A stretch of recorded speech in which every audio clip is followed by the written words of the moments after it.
Assalamu Walaikum. Hello friends, how are you? Welcome back to my another video.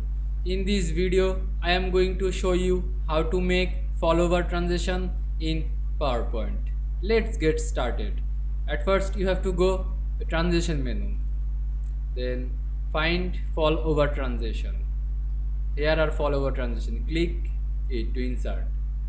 Now you can use any sounds on this transition. You can increase duration, increase or decrease. I decrease this duration. We apply to all slides on fall over transition. Click apply to all. Now you can check how we make fall over transition in PowerPoint.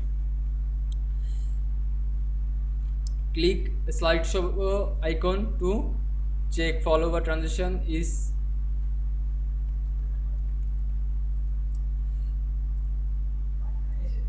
you can see we make follower transition in PowerPoint very easily. I hope you enjoyed my video. Please like, comment, share and subscribe my channel.